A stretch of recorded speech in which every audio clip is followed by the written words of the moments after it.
Welcome to the Virtual Strategic Solutions Virtual Reality Simulation System. Accessing Legacy Dataset. Files loaded, simulation ready.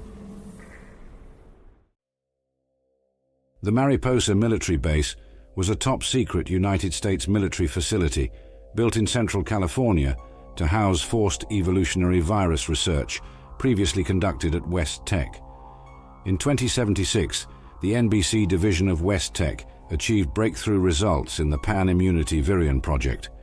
The United States Defense Department, in fear of international espionage, moved a military team under the command of Colonel Robert Spindle and Captain Roger Maxon onto the site to secure and oversee the project, now dubbed the FEV Project. On January 7, 2077, all Californian FEV research was moved to the newly constructed Mariposa Military Base from the West Tech facility to commence testing of the virus on human subjects. The security team was transferred to the newly constructed base as well, to provide protection for the research going on within the facility. They were not informed of the nature of the research. This secrecy backfired shortly before October 10, 2077, when soldiers stationed at the base discovered the human testing that was going on at the base, made worse by the fact that the scientists were using military prisoners as test subjects. Colonel Spindle suffered a nervous breakdown, locking himself in his office, leaving Captain Maxon to handle the deteriorating situation at the base. The soldiers were screaming for blood and became increasingly aggressive. When 2 days later, on October 12th, the captain stopped a soldier from murdering a scientist, he ordered the scientist to be interrogated. The first scientist to be interrogated by Captain Maxon was Robert Anderson, chief researcher of the research team at Mariposa. Anderson explained that the testing at the facility was sanctioned and in fact ordered by the government, as he outlined the experiments to the captain. When Maxon refused to believe him, the scientist lost his nerve and started screaming how he was just following orders and that he was also a military man. In response, Captain Maxon killed him. This established Maxon as the leader of the rebellion. His position was further reinforced on October 15th, when Colonel Spindle committed suicide as his men broke into his office. Subsequent scientist interrogations invariably ended in executions.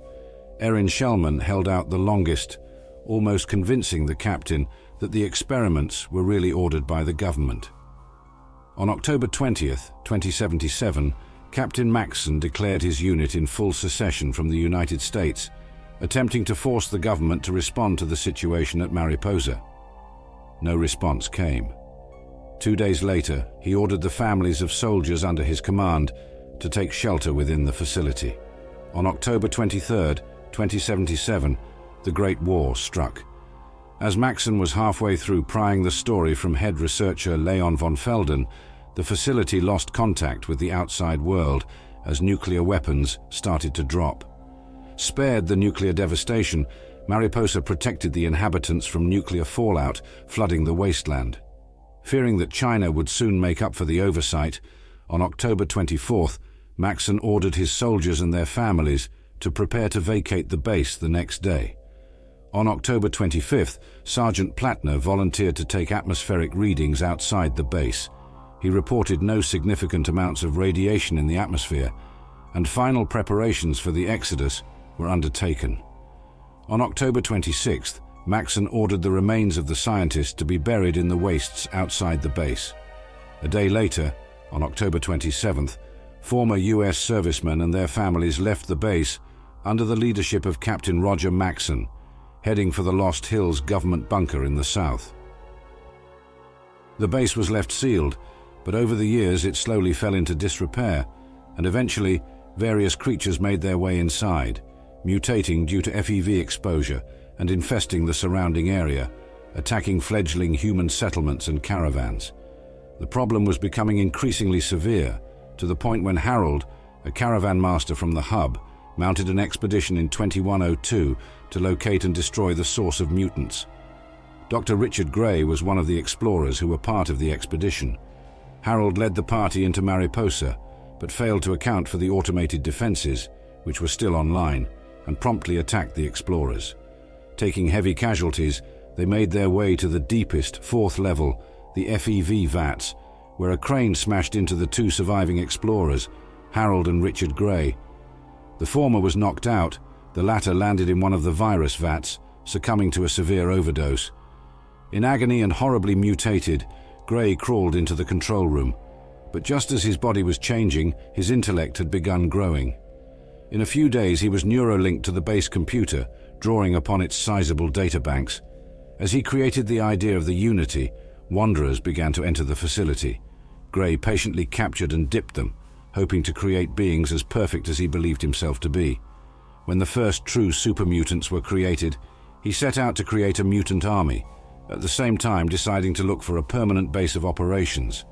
In 2155, one of his patrols located a group of vault dwellers from the Los Angeles Vault, and he made the decision to transfer himself there, occupying the vault. The base was entrusted to the lieutenant, one of the greatest super mutant minds yet created. Mariposa was rebuilt and cleaned up, once again becoming the magnificent military base it was before the war. Super mutants roamed the halls, restocking the armories and medical bays, and soon it became the staging area for their conquest of the Wasteland, as well as the only super mutant production center. The existence of the Mariposa Military Base was listed in Enclave records, which enabled the Enclave to find the base and begin their excavations. On July 20th, 2236, Enclave scouts discovered the ruins of the Mariposa Military Base. The Chemical Corps and other scientists began to scour the base, while assault squads began gathering slaves to use for excavating the base. In the process, they captured Melor from the town of Reading. Excavations began in September. The slaves and construction crews dug into the collapsed base, removing tons of rock. Unprotected wastelanders were exposed to low levels of FEV in the ruins, released after the base self-destructed, and mutations began to occur. At the same time, Frank Horrigan was exposed to the virus and sent to Control Station Enclave for study. By October, Melor, now mutating, realized that the Enclave would execute him and the others as soon as they recovered the FEV and virus data. He began secretly stashing away weapons for the mutants in anticipation of the confrontation. The excavations were complete in January 2237. Shortly after Enclave scientists managed to obtain a pure sample of FEV and left the base, the mutants rose up against their Enclave overseers.